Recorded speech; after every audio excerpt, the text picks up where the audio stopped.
Hi, we're Ralph and Lonnie D. Meekus, and we're back again with another forecast from Planetary Calendar. This month we're doing June 2020. Yes. And compared to last month, this one's a little more difficult at the beginning. Let's call it exciting. Exciting. Interesting. I mean, people worry about eclipses, and there are good reasons to worry about eclipses because they're work. That's It true. means you have work to do.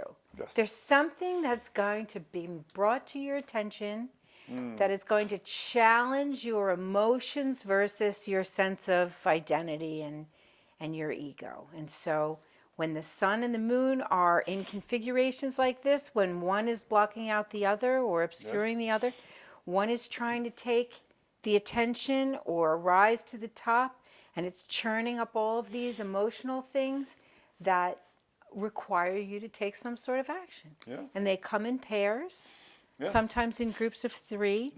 And so it gives you a little bit time to kind of understand what the message is and then bring it into full light. That's true. That's true. Yeah.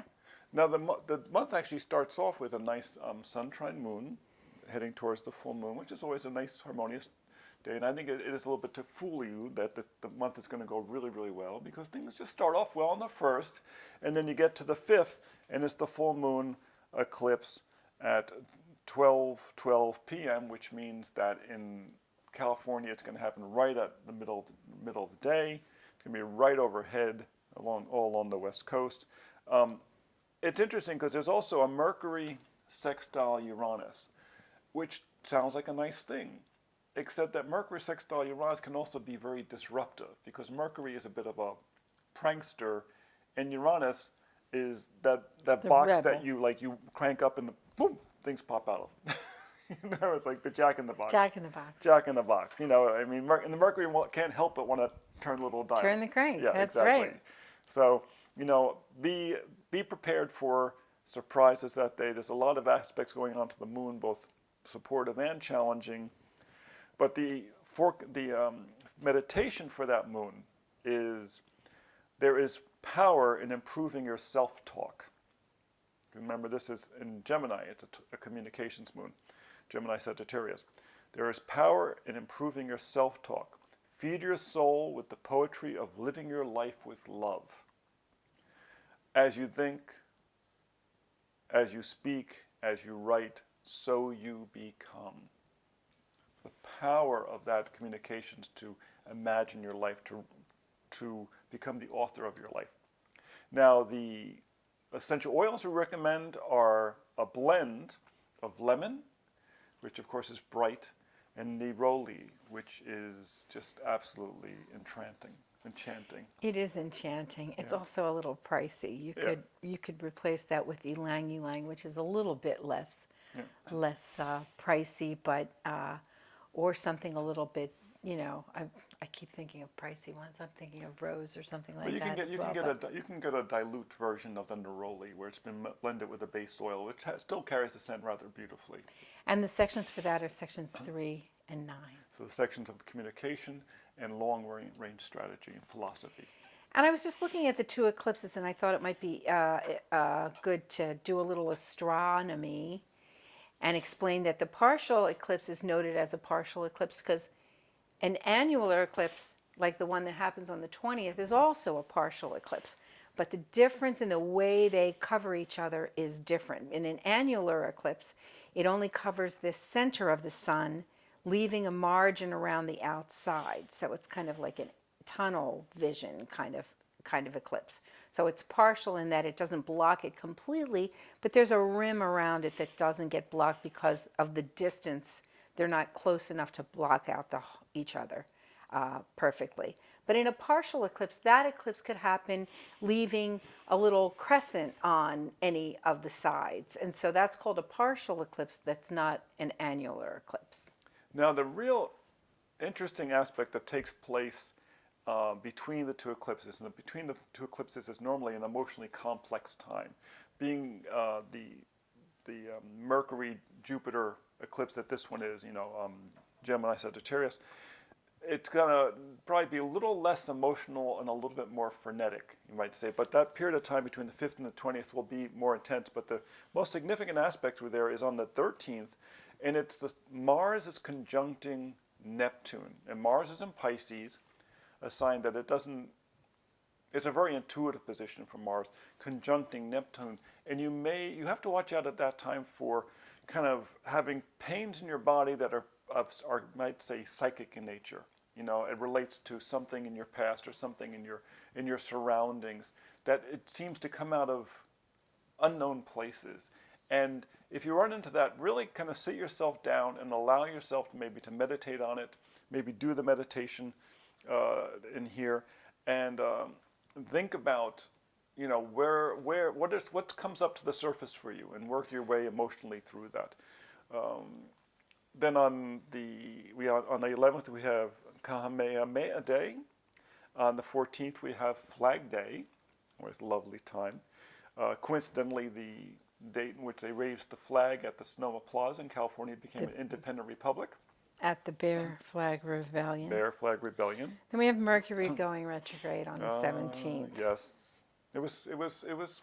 We were trying to coast. We were going swimmingly, right? Yes. Well, no. Yeah. we What were can you say between swimming about eclipses. in between two eclipses, With right? Mars conjunct Neptune, yeah. Like I said, a lot of it's complex. Don't try to push ahead during this period of time. Don't try to think, oh, we got to move a big project forward. Nah, maybe it's time for more planning. Well, and I think that it's brilliant. Remember what I said about the eclipses working in pairs, and one sort of starts off the process for you to understand what the change message is. And so if that Mercury goes retrograde, it gives you a time to dip back in and reflect and make sure that the changes that you think you're heading for are the ones that are really being asked of you for the 20th. And also look at where these eclipses take place in your chart.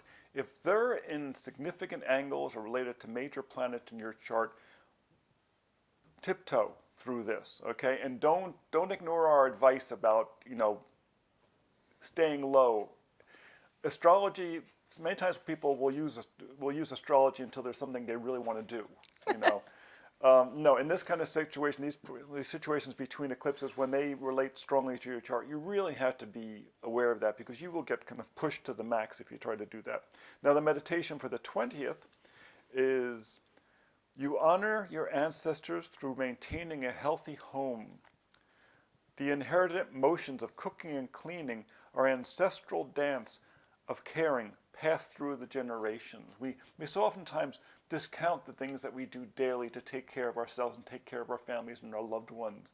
And yet, you know, our parents, we learn these things from our parents, who learn these from their parents, who learn these from their parents, who learn these from their parents. They're programmed into us. And these very important things that we do daily, which are on the Gemini side, these are the things we do daily in our lives. These are mutable signs, are so important in terms of honoring that part of our physical history. And the essential oils suggested are geranium and lemon, and that's placed in section 4, which is the section for the moon and the home. The home, exactly. And then as the month recovers from these eclipses, we've got Neptune going retrograde on the 22nd, while we have Venus going direct on the 24th. The reason for that black box is that the void of course actually starts the evening of the 23rd, goes all day long on the 24th, until the mid-morning on the 25th. So that's a very long void of course. We haven't had one that long in a very long time. And things just don't come into focus. Things just don't happen the way that you expect. So again, if you've got a day that you can take off, that might be a good one. But and no, we forgot to mention for people is that on the 20th, on that second eclipse, that new moon eclipse, that's also the summer solstice. That's the 1st degree of Cancer. So we got an eclipse landing on the summer solstice. Now, what's interesting is we had an eclipse on Christmas Day in 2019. Well, and I think it is important to note that we have in addition, the Sun Moon parallel in addition to the conjunction. But what's really interesting to note is that at least you've got Mars sextile Jupiter, a lovely which position. elevates that day quite a bit because Mars is your physical presence, your energy, your outward actions, and Jupiter is optimism and stretching your muscles and uh, luck to the extent that Jupiter is the lucky planet. So that lightens that heaviness of that day just a little bit and Yeah, and gives you that that's balance. from Pisces to Capricorn. So it has a lot to do with, once again, what we were saying about recognizing, the inherited motions of cooking and cleaning and ancestral dance. This is a very, very feminine eclipse, tremendously feminine eclipse. So you really you have to validate that in your life if you want it to work for you. Two more quick things. Yep.